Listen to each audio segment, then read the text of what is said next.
নিজেকেও ভালোবাসা উচিত। এখন হয়তো আপনার চারপাশে অনেক মানুষ, আপনার খুব ভালো সময় যাচ্ছে, আপনার জীবনে শান্তি আর শান্তি। একদম হুট করেই পরিস্থিতিটা বদলে যেতে পারে। তখন দেখবেন কি সুন্দর করে মানুষ বদলায়।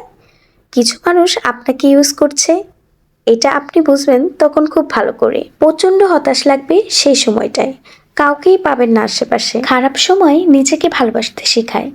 আপনার খারাপ সময় থেকে আপনাকে বের করতে পারে একটা মানুষই, সেটা আপনি। আপনাকে ভালো জায়গায় ভালো পরিস্থিতিতে নিয়েও যেতে পারেন আপনি নিজেই।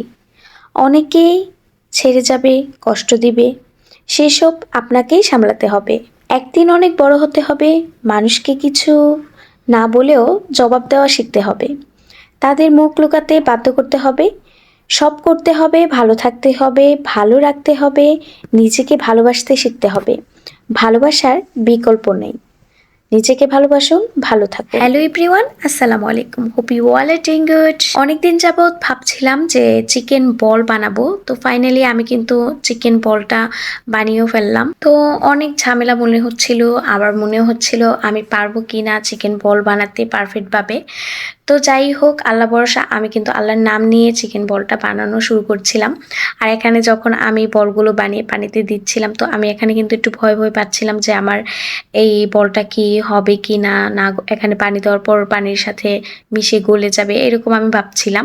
তো যেহেতু আমি ফার্স্ট টাইম এই চিকেন বলটা বানিয়েছিলাম, তো যখন দেখলাম যে পানির মধ্যে দেওয়ার পর এগুলো ফুলে উঠলো, একটু বড় বড় হয়ে গেল, তো আমার কিন্তু তখন থেকে খুবই ভালো লাগছিল আর মনে হচ্ছিল যে হ্যাঁ আমি পেরেছি।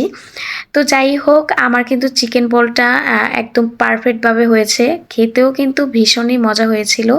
তো আমরা যে বাহির থেকে কিনে আনি সেটার মতোই আমি টেস্ট পেয়েছি। তো আমার কাছে কিন্তু আলহামদুলিল্লাহ খেতে কিন্তু ভীষণই মজা লেগেছিল, আর দেখতেও কিন্তু ভীষণই সুন্দর লাগছিল মাশাআল্লাহ।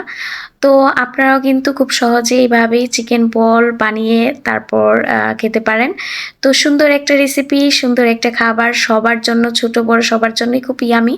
তো অবশ্যই কিন্তু আপনারা বাসায় ট্রাই করবেন। আশা করছি সবার কাছেই ভালো লাগবে। তো আকসাও কিন্তু মজা করে খাচ্ছিল। তো আমার ভিডিওটি এই পর্যন্তই। ভালো লেগে থাকলে অবশ্যই লাইক কমেন্ট শেয়ার করে আমার এই ছোট্ট পেজটার সাথেই থাকবেন। সবাই ভালো থাকবেন, সুস্থ থাকবেন, নিরাপদে থাকবেন। আল্লাহ হাফেজ। Thanks for watching.